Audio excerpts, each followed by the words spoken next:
London, once the city of timeless grit and grandeur, now feels like it is running on borrowed nostalgia and bureaucratic flatulence.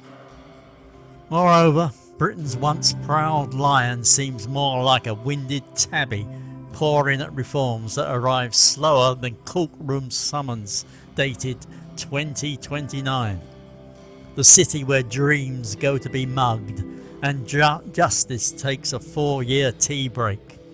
Today I tip my hat begrudgingly to Sir Mark Rowley, Commissioner of the Metropolitan Police, a man who bravely declares that if you're in a life-threatening crisis and dial 999, you might just receive an officer. Quickly, too, unless they are tied up, elbowing through bureaucratic rubble or trying to resuscitate the justice system with CPR and good intentions.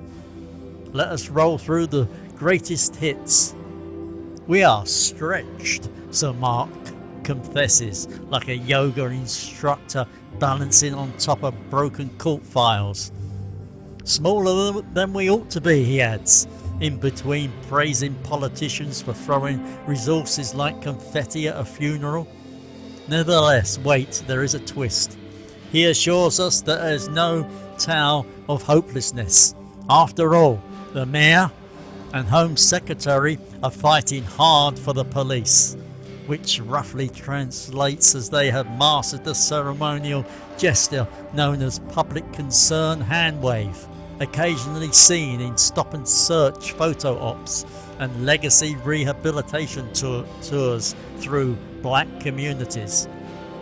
Now, onto the racial disparities.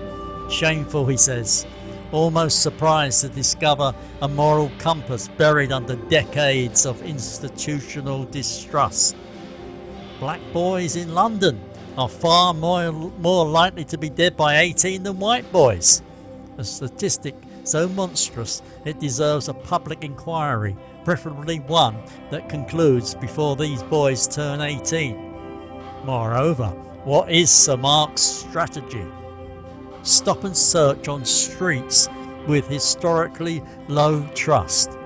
Genius!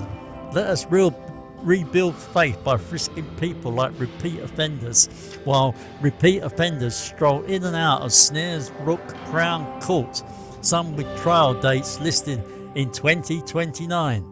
That is not a typo, that is a metaphor with a courtroom attached.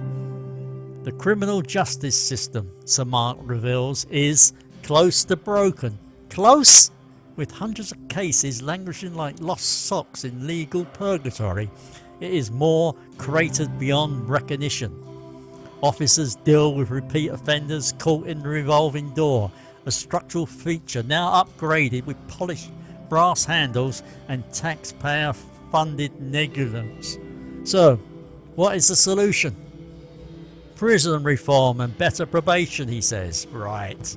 Just as soon as someone invents time travel or a calendar that stretches justice beyond delayed bail hearings and courtroom tumbleweeds. To cut a long story short, if you dial 999, pray not just for an officer, but also for a miracle, a functioning justice system, and a public that has not already stopped believing. Britain, where the sirens scream louder than accountability and silence falls before reform. Good luck, London. Best of luck, Britain. And goodbye.